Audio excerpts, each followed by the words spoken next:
Assalamualaikum warahmatullahi wabarakatuh. Bismillahirrahmanirrahim. Tabarakalladzi nazzalal furqana ala 'abdihi liyakuna lil 'alamin nadhira. Allahumma shalli wa sallim ala sayyidina Maulana Muhammad wa ala alihi wa sahbihi asma'in. Nama ba'du. Semua pengurus PBNU yang saya hormati, semua habaib, semua ulama yang saya hormati, wabil khusus Kiai Haji Abdul Manan, Ketua Lembaga Dakwah PBNU, yang meskipun mondoknya hanya 3 bulan ini sebetulnya problem, sehingga saya kesini ini sebetulnya tidak pernah merasa ibadah. Ini bukan dakwah, ini show dakwah. Jadi yang namanya dakwah itu ya orang-orang di kampung nggak bisa ngaji, diajarin ngaji. Seperti saya di Jogja, di Rembang. Kalau ini show dakwah. Dan ini ada agak kesalahan karena mondoknya hanya 3 bulan. Jadi tidak bisa bedakan mana dakwah, mana show dakwah. Ini jelas show itu. Mungkin yang benar-benar dakwah yang sekarang sedang bikin masjid di pedalaman Kalimantan, pedalaman Sulawesi, atau saudara-saudara kita yang di Korea. Saya kemarin di Korea itu dakwah betul. Kalau ini agak-agak tontonan. Ya tapi masih bagus lah, melihat wajahnya habib ulama itu ibadah. Tapi begini ya, yang jelas saya berharap sekali, saya diundang sekali ini saja, jangan diulang. Karena mencintai ulama itu baik, tapi ngatur ulama itu dosa. Ini jadi ini harus dicatat. Jadi Imam Malik itu kalau diundang tuh marah, meskipun yang undang itu seorang raja zaman itu, Harun ar-Rasyid. Beliau minta supaya Imam Malik baca Muwatta di istana untuk anak-anaknya, padahal seorang presiden mau ngajari anak-anaknya. Imam Malik marah, masyhur gitu, al ilmu yu'ta la ya'ti, ilmu disowani, ora apa ilmu yang sowan. Di mana-mana timba itu ke sumur apa sumur yang ketimba? Timba ke sumur. Ini agak kecelakaan. Pakai air pam. air pam katanya. Ini udah banyak air. Sehingga saya kata orang banyak itu di SK-kan PBNU, tapi itu tidak pernah saya pikir. Karena saya melakukan kebaikan itu sebelum dapat SK. Saya ngajar sebelum dapat SK, saya dakwah di mana-mana sebelum dapat apa? SK. SK saya langsung minallahi ta'ala, dari Allah Ta'ala. Jadi kalau PBNU niatnya ikrar bahwa orang yang sudah manfaat diangkat, itu saya terima. Tapi kalau merasa ngangkat saya, tak lawan di pengadilan. Karena saya sudah jadi kiai sebelum diangkat PBNU. Ya ini saksikan ya para muhibin saya. Jadi kalau SK itu ikrar, ngakui kalau Gus Bak manfaat, saya terima. Kan hanya ikrar saja, Pak. Tapi kalau merasa ngangkat dari bawah ke atas, itu tak lawan sampai apa? Pengadilan, sampai di akhirat. Tersangkanya ya yang sedang jabat sekarang itu. Tapi saya yakin enggak, Kiai Miftahul Ahyar itu orang alim karena alumni Sidogiri dan menantunya Syekh Duki. Di antara gurunya itu pernah mbah mertua saya, karena istri saya orang Sidogiri. Beliau juga besanan sama keluarga Lasem, saya ini Durriyah Lasem. Pak Said Akil juga orang alim, mbah-mbahnya juga orang alim. Baru kemarin nyocokkan nasab sama saya. Buyut-buyutnya beliau itu adik buyut saya, pernah cocokkan sama saya. Gus, saya sama saya tua mana? Tua saya, buyut kamu adik buyut saya, kata saya gitu. Tapi saya tetap hormat sama beliau karena ya pernah sepuh umurnya setidaknya. Jadi saya ulang lagi, ngaji seperti ini itu sebetulnya lebih ke show, pertunjukan. Supaya pertunjukan ini tidak dosa, saya isi ngaji betulan. Tapi jangan diulang. Karena biasa ngaji rutin. Saya di Jogja tafsir Jalalain sudah juz 23. Pernah khatam hikam. Sekarang Nashahul Ibad separuh. Saya ngaji di Sidogiri Itkon, di Sarang Balaghatul Quran, di Hajen Lubul Usul, tapi sarahnya yang Thariqatul Husul, sarahnya Mbah Sahal Mahfud. Jadi baru di sini ngaji bersaing sama orang yang mondok berapa? 3 bulan. Ini masalah. Masalah. Nggak boleh mondok itu harus buat tulis zaman. Tapi ya tidak apa-apa, mungkin laduni ya. Jadi kalau mondok cepet itu kemungkinannya apa? Laduni. Begini, tapi saya tertarik apa yang dikatakan Kiai Haji Abdul Manan tadi menyangkut kalimat tauhid. Saya ngaji di mana-mana bilang, kalau ngaji itu yang tahqiq itu detail. Detail itu bahasa Arabnya tahqiq. Jadi kita misalnya berpikir secara jernih, orang yang kafir 70 tahun itu pasti menjadi muslim karena melafadzkan la ilaha illallah. Dan itu bi ijma'il ulama. Semua ulama mengatakan demikian. Saya ulang lagi, itu bi ijma'il ulama. Karena mansus di Quran ada ayat kulil ladina kafaru iyantahu yughfar lahum ma qad salaf. Kalau orang yang kafir 70 tahun bisa dihilangkan kekafirannya hanya dengan kalimat la ilaha illallah Muhammadur Rasulullah. Berarti kalimat ini statusnya apa? Penghilang kekafiran, apa? Penghilang kekafiran. Lalu ada kelompok yang mengatakan gara-gara kalimat la ilaha illallah dan pegang patok nisan itu orang menjadi kafir. Ini kan jadi paradok. Lafadz yang kita statuskan sebagai penghilang kekafiran dengan lafadz yang sama orang menjadi kafir. Itu nggak ketemu nalar. Mbok nalar paling apapun tetap nggak ketemu. Kecuali tadi ya dalilnya pokok ngotot tadi. Itu memang kacau itu. Tapi alhamdulillah mereka insya Allah ya sadar. Kamu jangan bayangkan mereka tidak sadar terus, berarti kamu doanya jelek. Bisa saja mereka sudah ingin sadar, berhubung digojlok ini terus nggak jadi sadar. Jadi jangan-jangan salah kita karena sering gojlok sehingga yang mau sadar jadi tidak apa? Nggak sadar. Saya tadi jam 10 sampai setengah 2 masih ngajar di pondok saya ngajar tafsir. Masih di Rembang sana saya. Terus saya ke Semarang Delalah Muyassar. Ya mungkin agak-agak keramat, jadi tetap jam 3:04 saya bisa ketemu Habib Umar Hafid.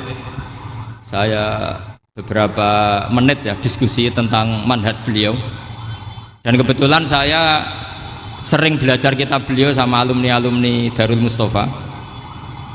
Meskipun saya tidak pernah ke sana, tapi saya tahu betul mazhab beliau. Karena al-arwah junudun apa? Mujannada. Begini, saya sering dingendikani Mbah Mun, politik tidak jelas itu bagian dari kejelasan. Ini yang perlu dicatat. Jadi politik tidak jelas itu bagian dari apa? Kejelasan. Misalnya begini, siapa yang mengira Khalid bin Walid yang sangat musuhi Rasulullah, dia panglima orang kafir ketika ngalahkan Rasulullah di perang Uhud, akhirnya Khalid bin Walid masuk apa? Islam. Begitu juga Wahsy, qatilu ahabbin nasi ila Rasulillah, pembunuh Said Hamzah, akhirnya juga masuk Islam. Begitu juga Abu Sufyan, dia pemimpin besar kafir Mekah ketika perang Badar, ketika perang Khandaq, akhirnya juga Islam dan menjadi mertua Rasulullah Shallallahu Alaihi Wasallam. Dari fakta ini kemudian banyak ulama alim yang ngambil sikap itu ya coro Jawa itu anggang-anggang itu nggak tegas, tapi nggak tegas dari rumusan ilmu yang detail. Saya ulang lagi, nggak tegas tapi dari rumusan ilmu yang apa? Detail. Bisa saja orang yang sekarang kafir suatu saat mukmin atau muslim. Bisa saja yang sekarang sedang fasik suatu saat soleh. Bisa saja yang mondok 3 bulan rois PB NU. Sementara yang mondok lama kadang Kiai RT. Tapi itu hanya hukum duniawi. Saya yakin yang Kiai RT ini PBNU di akhirat. Karena mondoknya lebih apa? Lama. Itu tak jamin. Saya juga berencana mimpin NU di akhirat saja, bukan di dunia. Makanya saya mohon SK itu berakhir muktamar mendatang. Karena saya sudah kiai sebelum diangkat. Makanya saya ulang-ulang, kalau pengangkatan itu niatnya ikrar, saya terima. Tapi kalau niatnya ngangkat, tak gugat di pengadilan. Ini tidak guyon, ini betulan itu. Ya, tapi ini hanya guyon saja. Nah, ini penting saya utarakan teori ngaji ya. Ini saya bacakan naskah asli Sayyid Umar Hafid supaya Anda dapat barokah beliau. Karena beliau selain alim allamah, muridnya Habib Salim, juga beliau pernah ngaji kutub Sayyid Abdul Qadir Segaf di Jeddah. Juga beliau sering istifadah di beberapa kiai. Ini saya baca teks Arabnya kemudian saya terjemah. Bagi yang tidak setuju pemaknanya bisa gugat, karena saya baca Arabnya. Yang nggak setuju pemaknanya bisa gugat, tapi tak jamin kalah karena saya paham betul teksnya maknanya seperti itu.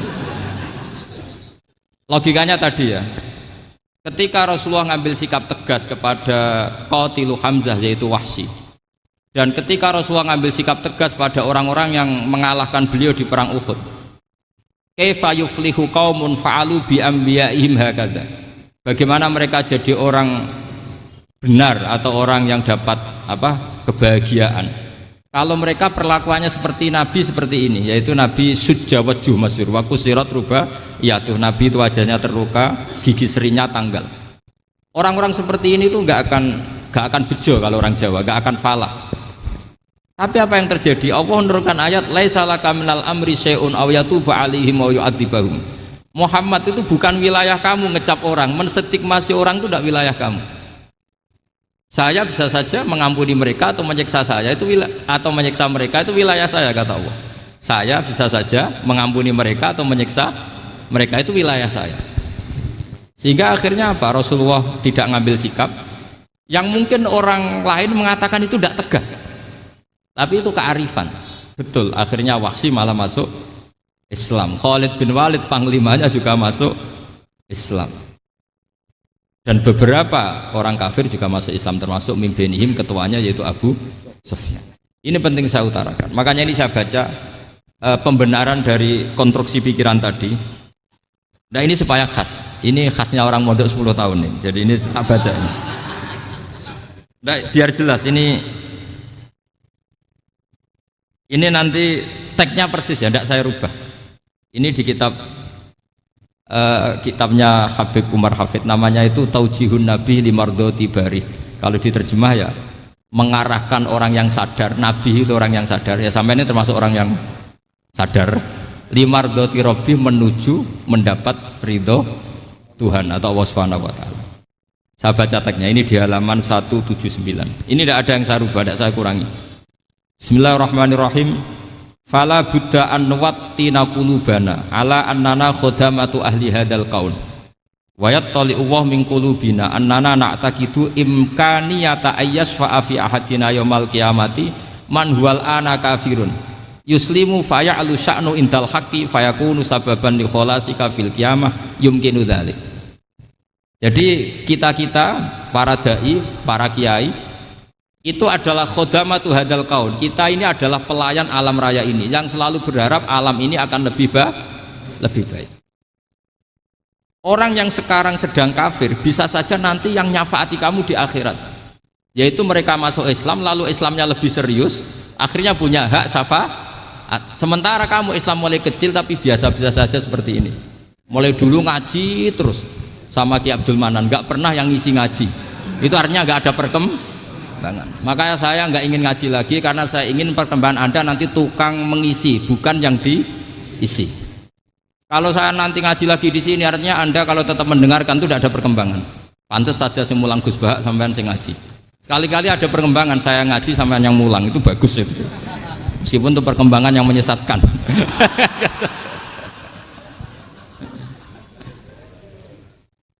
Ini penting saya utarakan. Ini dawuhnya Said Umar ya. Orang yang sekarang sedang kafir bisa saja orang ini nanti nyafaati kamu, yaitu beliau orang ini Islam, kemudian Islamnya serius, maka punya hak syafaat. Sementara kamu Islamnya biasa-biasa saja. Itu masyhur kayak Sayyidina Umar. Sayyidina Umar Islam di hari itu langsung makomnya makom yang a'la, sehingga mengalahkan yang sudah Islam lebih lama. Karena Islamnya Umar itu menjadi izzatul Islam betul. Makanya jangan benci orang tegas teman-teman, kadang ya ada baiknya. Abu Bakar itu sudah Islam tapi layinal janib, orangnya santun. Kalau dipisoi orang yang menengahi lah, kira-kira seperti itu. Begitu juga Bilal, Ammar, Suhaib. Singkat cerita, Rasulullah itu sering dibully ya, sering disiksa orang-orang kafir. Rasulullah berharap, wah kalau yang Islam gini terus repot. Melihat Umar ini petarung di pasar Uka, dia dapat uang itu kalau tarung, menangan. Kata Rasulullah, kalau ini yang Islam ya bagus. Beliau berdoa, Allahumma aizal Islam bi Umar.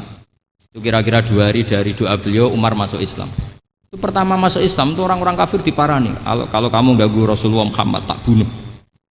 Semenjak itu orang kafir yang gentenan sembunyi.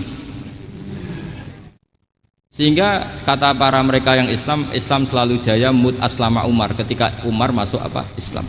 Itu dalam satu hari Islam itu Rasulullah sudah ngendikan Umar yang Islam sehari ini imannya kalau ditimbang separuh ahli dunia masih unggul sama Islamnya Umar. Nah bisa saja seperti itu.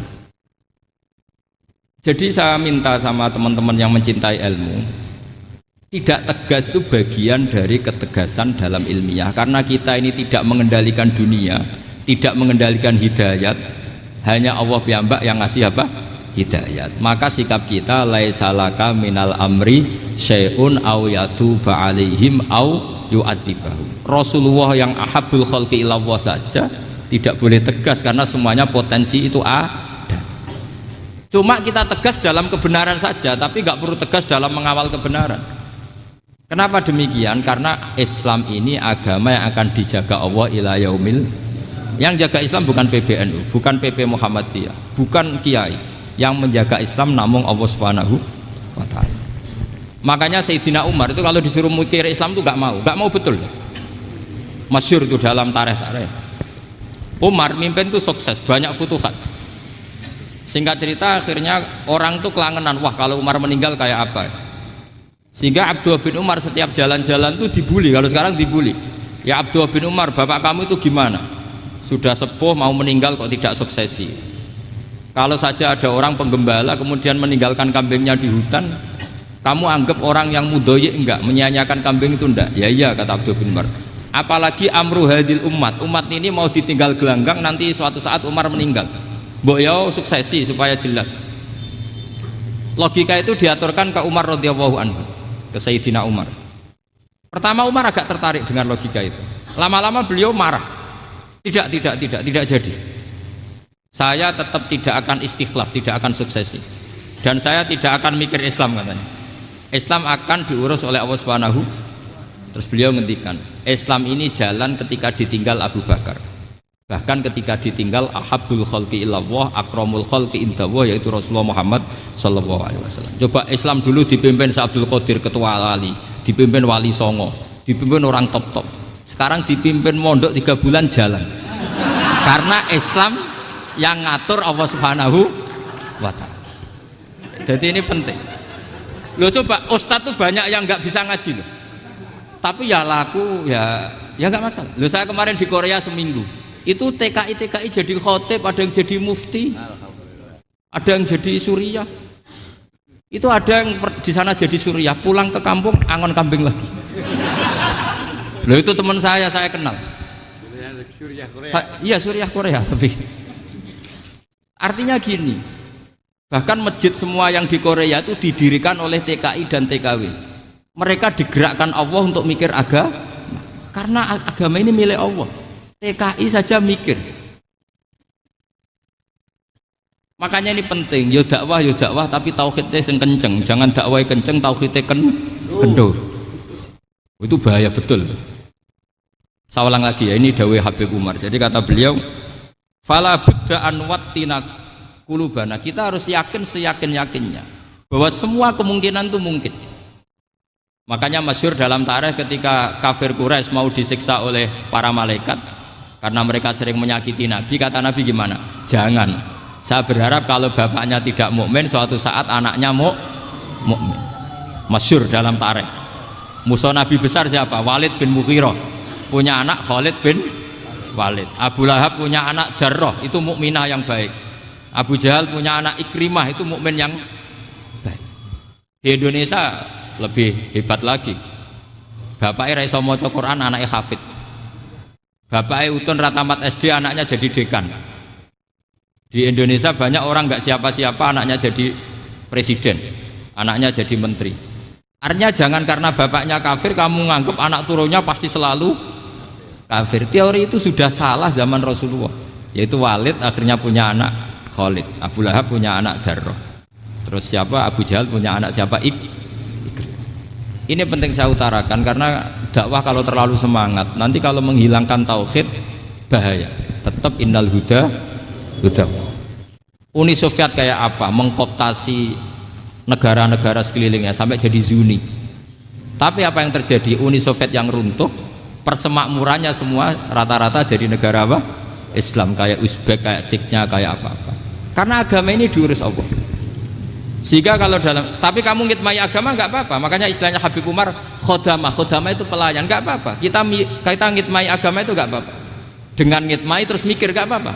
Tapi jangan mikir yang merasa kalau kita mati, wah nanti agama ini kukut karena saya mati. Kamu itu siapa? Agama Islam ini tidak pernah dipasrahkan kamu. Diurus oleh Allah Subhanahu wa taala sendiri. Sehingga ketika Wali Songo meninggal, agama ini tambah kuat sampai sekarang. Kecil saya itu kalau pengajian susahnya bukan main, harus izin sana sini. Sekarang setiap pengajian polseknya datang, polresnya datang, nggak ada intel, nggak ada apa. Padahal kiai dulu sama kiai sekarang itu kira-kira alim mana? Alim kiai dulu. Mbah Hasyim Asy'ari itu ngarang kitab sampai dibaca di Yaman. Saya sering baca juga kitab beliau, Risalatu Ahli Sunnah wal Jamaah. Kiai sekarang mau terjemah aja kadang salah memahami. Tapi ya Islam tetap jalan karena Islam ini dikawal, dijaga oleh Allah Subhanahu wa taala. Maka kalau dalam cerita tarikh sirahnya Ibnu Ishaq itu, tauhid itu penting. Beliau cerita begini. Sayyid Abdullah itu namanya Abdullah bin Abdul Muthalib. Kita tahu kenangannya Rasulullah terbanyak itu bukan dengan Sayyid Abdullah tapi dengan Sayyid Abdul Muthalib, dengan mbahnya. Karena Nabi itu mulai kecil dirawat oleh siapa? Mbahnya. Yaitu yang disebut Nabi ketika 2 bulan kan abahnya sudah meninggal. Ya saya baca ya, pakai bahasa Arab biar jadi bid'ah. Nanti kalau bahasa Indonesia ada bid'ah. Tidak betul tuh. Diba atau berjanji sebenarnya itu kitab sejarah, berhubung dibaca bahasa Arab terus kayak mantra. Terus yang belakang mau nyenggai soleh aleh, sehingga kubu sebelah bilang tuh khurafat dan bid'ah. Coba diterjemah ini, coba nanti saya baca bahasa Arab. Walamma tamma min hamli syahroni ala masyuril aqwalil marwiyatu fiya bil madinati abuhu abdullah wa kana qad istaza bi aqwalihi bani adi minat taifatin najariyah wa makatha syahron saqiman yu'anu nasukmahu wasakwa. Terus di pojok sana bilang soleh aleh. Pasti kubu sebelah yang liwat, wah itu khurafat bid'ah karena dianggap mantra. Padahal artinya coba sampean baca bahasa Indonesia. Ketika hamil Rasulullah umur 2 bulan, abahnya meninggal di kota Abwa. Kota Abwa adalah kota keluarga besar ibunya Sayyid Abdullah. Kebetulan pas ke sana beliau sakit sampai 1 bulan dirawat. Bid'ahnya di mana kalau diterjemah? Wong itu kitab tarikh. Makanya saya nggak tahu yang membidah-bidahkan tiba itu karena tadi. Tapi sampean juga ikut salah karena nyenggai sholawat tantok itu. Jadi makanya saya bilang tadi kalau bahasa Arab bid'ah, kalau sudah terjemah bid'ah karena kelihatan kalau itu hanya kitab tarikh. Loh, coba bid'ahnya di mana? Wa ba'du fa'aqulu wa Muhammad bin Abdullah bin Abdul Muthalib bin Hasyim. Itu kalau diterjemahkan, kamu harus tahu siapa nama Muhammad. Muhammad punya abah siapa? Rasulullah Muhammad Abdullah. Punya abah siapa? Abdul Mut. Punya abah siapa? Hasyim. Coba baca gitu di kubu sebelah. Oh iya gitu. Berhubung baca bahasa Arab. Wa ba'du fa'aqulu wa Muhammad bin Abdullah bin Abdul Muthalib bin Hasyim. Jadi itu hanya salah baca saja. Maksudnya salah yang hukumi, bukan salah yang baca, salah yang apa? Hukumi. Sayyid Abdullah ini orang yang tauhidnya sangat kuat. Sayyid Abdul Muthalib lebih kuat lagi. Saya cerita sedikit betapa pentingnya tauhid. Ketika pasukan Abraha bawa pasukan gajah mau menyerang apa? Ka'bah. Itu sebelum menyerang itu semua aset-aset milik orang kafir Quraisy, milik orang Quraisy lah. Itu ditawan, diambil, termasuk milik Sayyid Abdul Muthalib, milik Abdul Muthalib. Terus ketika mau masuk Ka'bah, mau masuk Mekah, kata Abraha, man sayyidu hadal wadi, siapa yang kamu tuakan, yang kamu pertuan di sini? Oh, Abdul Muthalib. Abdul Muthalib itu dipanggil, itu auranya luar biasa. Abraha yang di tempat perkemahannya itu harus duduk di atas karena dia raja, itu duduk di atas gak berani. Saking wibawanya Abdul Muthalib, ini mbahnya Rasulullah. Akhirnya Abraha bilang gini, saya duduk di bawah tidak mungkin karena saya raja. Kamu duduk jejer saya tidak mungkin karena nanti umat saya kecewa karena raja kok disaingin gitu. Ya sudah, sambil berdiri-diri kita ngomong. Akhirnya Sayyid Abdul Muthalib tadi Diomongin gini, saya itu tidak ingin merusak orang-orang Mekah, orang-orang Quraisy. Saya hanya kecewa punya tempat ibadah dikencingi, diberakin sehingga saya mau merubuhkan Ka'bah. Tapi dengan damai, nggak ada perang. Apa jawabnya Abdul Muthalib? Lucu. Nggak apa-apa, Ka'bah kamu robohkan silakan, nggak apa-apa. Yang penting unta saya yang kamu sita kembalikan. Harta saya yang 100 unta kamu sita kamu kembalikan. Itu Abraha kagetnya bukan main. Kaget karena kamu itu pemimpin apa? Tadi saya hormat kamu karena kamu tak anggap orang hebat. Hadhil Ka'bah dinu abaika, ini Ka'bah itu agama kamu. Pas saya hancurkan kok kamu tenang-tenang saja. Padahal pas mau saya hancurkan kamu tenang-tenang saja, malah tanya unta kamu itu gimana? Apa jawabnya Abdul Muthalib? Inna lihadal baiti robban hamahu. Sebab Ka'bah itu ada yang punya dan pasti akan melindungi Ka'bah. Tapi kalau unta itu milik saya, ini urusan saya, ini unta. Jadi inna lihadal baiti robban hamahu itu tidak milik saya, itu ada yang punya. Ya sudah, biar yang punya aja yang jaga, itu tidak urusan saya. Akhirnya unta dikembalikan, aman deh, untung double. Terus akhirnya dia ke Ka'bah, fa'akhudha bi halaqatil bab, karena dulu apa itu halaqatil bab, karena dulu itu yang dipakai apa itu pegangan itu bentuknya apa, bulat, makanya diistilahkan halaqah apa, bulat. Kalau sekarang halaqah ilmiah itu seminar. Halaqah itu buruhi lain lagi. Ya. Pegang terus bilang gini, kata Abdul Muthalib, ya Allah, Ka'bah ini mau dihancurkan oleh Abraha, Ka'bah ini milik kamu.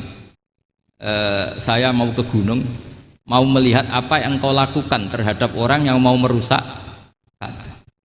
Terus Abdul Muthalib bilang ke umatnya, wa ya qaumi, ayo kita ke gunung melihat ma fa'ala rabbuna, apa yang akan dilakukan Tuhan kita terhadap orang yang mau menghancurkan Ka'bah. Jadi santai saja, santai. Terus Abdul Muthalib naik gunung sama orang-orang Quraisy. Abraha datang mau merusak Ka'bah, terus terjadi alam taro kaifa fa'ala rabbuka bi ashabil fil. Itu melihat, dan betul Ka'bah dijaga Allah. Islam juga gitu. Ketika Islam dikooptasi Uni Soviet, semua ulama, semua wali perasaannya hanya nunggu kehancuran Uni Soviet, karena pasti agama ini dijaga Allah. Saya setiap sholat, setiap munajat, ketika baca Rabbana lakal hamdu bil samawati wa mil'ul ardi. Dulu saya iskal itu janggal. Ya Allah, engkau zat yang layak dipuji, yang pujian itu memenuhi langit dan bumi. Pikiran saya kalau bumi ateis itu mujinya kayak apa? Tapi masya Allah, ketika saya datang di Korea, bumi ateis, ternyata di sana banyak masjid, banyak tasbih, bahkan ada sakduna di sana. Karena Allah sudah ngendikan lakal hamdu mil'us samawati wa mil'ul ardi. Dan sekarang nyata, semua bumi ateis, bumi apa saja, ada tasbihnya, ada tahmidnya. Makanya sadaqallahul adzim ketika ngendikan sanurihim ayatina fil afaq walladzi arsala rasulahu bil huda dinil haqqi liyuzhirahu 'alad dini kulli. Makanya saya mohon sekali bahwa agama ini harus kamu khidmah. Tapi enggak boleh kamu pikir. Atau dibaliklah, khidmah maka memikir. Tapi tidak usah GR bahwa agama ini diserahkan sampean. Saya juga agak rito. Agama kok diurus orang-orang kayak gini, kayak apa nasibnya? Jadi ini penting, karena rata-rata kiai alim itu tidak jelas. Terus oleh orang-orang yang nggak pernah ngaji itu, wah ini nggak jelas, nggak tegas. Islam itu harus tegas. Maksudnya tegas itu kayak apa? Tegas itu di wilayah kita. Kalau istri kamu mau diperkosa orang itu boleh tegas, itu wilayah kamu. Tapi kalau hidayat itu wilayahnya Allah Subhanahu wa Ta'ala, kita tidak pernah tahu. Bahkan yang sudah Islam saja, nyuwun sewu, itu nggak ada jaminan mati husnul. Kita tahu dalam sejarah Sa'labah itu dapat gelar hamamatul masjid, merpatinya masjid. Tapi kita tahu akhirnya Sa'labah itu apa? Su'ul khotimah. Sampai dalam Islam selalu diajarkan ya muqallibal qulub tsabbit qalbi ala din. Jadi kalau kita sendiri saja masih ingin selalu husnul khotimah, agak ada ruang untuk mudah menvonis orang lain. Makanya saya salut sekali ketika Habib Umar menulis kita semua ini mengkhidmai hadal kaun, dan selalu berharap bisa saja suatu saat orang yang sedang kafir bisa saja suatu saat muslim. Nah soal kalau yang sama yang harbi menyerang kita ya tarung. Kalau artinya kalau yang merangi kita ya kita wajib perang, kalau enggak ya habis kita. Seperti kita lakukan ketika diserang Belanda. Tapi ketika mereka musta'man, dhimmi, mu'ahad, orang-orang kafir yang mau berdamai dengan kita, ya kita damai. Sebagaimana yang dilakukan Rasulullah SAW ketika berdamai dengan kafir Quraisy yang dipimpin Suhail bin Amr. Masyhur itu dalam tarikh. Singkat cerita kan Sayyidina Ali ini pernah konflik sama orang Khawarij. Kata Sayyidina Ali, ya sudahlah, namanya kita musuhan, kita tidak usah ketemu, pakai mediator, kata Sayyidina Ali. Kata orang Khawarij, ini apa-apaan kok butuh mediator, nggak ada Qur'annya, ada hadisnya. Kira-kira kalau Pak Sayyidina Ali orang Jawa, nggak ada apa tidak tahu. Walhasil Sayyidina Ali akhirnya baca ayat, wa in khiftum shiqaqa bainihima fab'atsu hakamam min ahli wa hakamam min ahliya. Jika suami istri tengah konflik, maka yang keluarga suami kirim mediator, yang keluarga perempuan juga kirim. Terus kata Sayyidina Ali, wa amru ummati Muhammad a'dhamu min amri rajulin wa imra'atin. Kalau suami istri saja ketika konflik butuh mediator, apalagi ini kelompok besar pasti lebih butuh mediator. Akhirnya lalu mediatornya siapa? Kata Sayyidina Ali, ya siapa saja yang penting baik. Ditunjuk seseorang, diprotes sama orang Khawarij, ini orang nggak kredibel. Oh, ini. Terus Sayyidina Ali marah-marah. Rasulullah itu pernah berdamai dengan orang, bahkan orang itu kafir, yaitu Sulhul Hudaybiyah. Nabi itu berdamai dengan orang yang bernama Suhail bin Amr ketika itu kafir. Makanya ini menunjukkan bahwa musolahah ma'al kufar itu boleh demi kelangsungan bernegara, berbangsa. Kamu tidak usah meragukan reputasi NU. Ketika dulu kafirnya kafir harbi zaman Belanda, ya Mbah Hasim fatwa apa? Jihad. Jadi jangan kira tidak tegas, kita tegas sekali, justru kita yang punya masa lalu tegas. Tapi kepada siapa dan dalam konteks apa?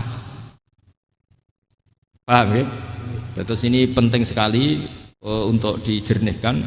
Ini saya baca berikutnya nanti, tidak supaya tahqiq. Saya syukur sekali, saya tadi sekaligus minta ijazah sama Habib Umar, dan memang saya ngaji ini lama sama teman-teman alumni Yaman, cuma belum pernah ketemu mu'alifnya.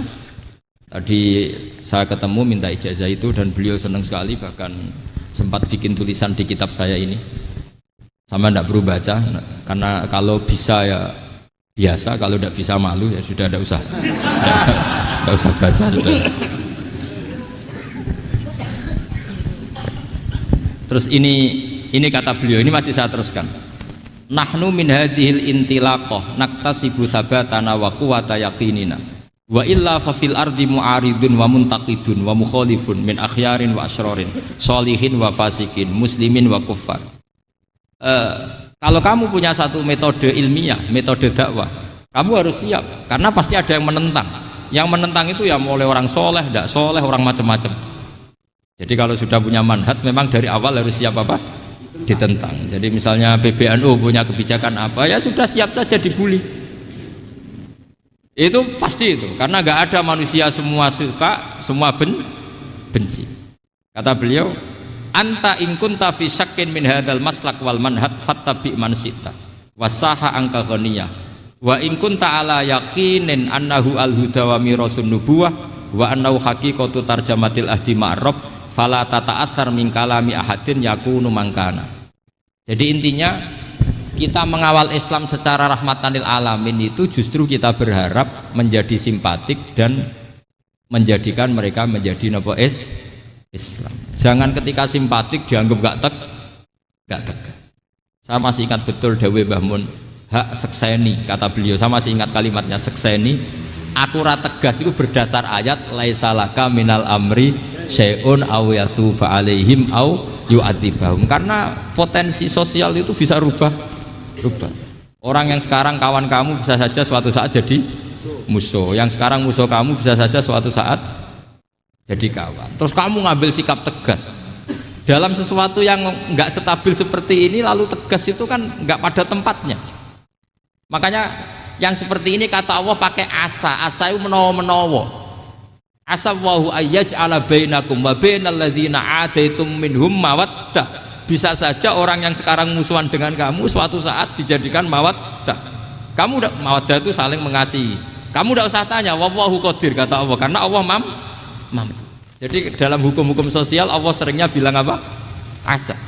Misalnya wasa antakrahu syai'a wa huwa khairul lakum, wasa antuhibbu syai'a wa huwa syarrul lakum. Karena masalah sosial ini semuanya asa, yang pernah tahu siapa? Bisa saja sekarang saya Rois Surya, nanti SK-nya nggak turun lagi, tapi saya tidak apa-apa. Bisa saja nanti santri 10 tahun dipimpin 3 bulan, nggak apa-apa. Bolak-balik nggak apa-apa, saya tidak akan kecewa. Karena masya Allahu kana wa malam yasa lam yakun. Assalamualaikum warahmatullahi wabarakatuh.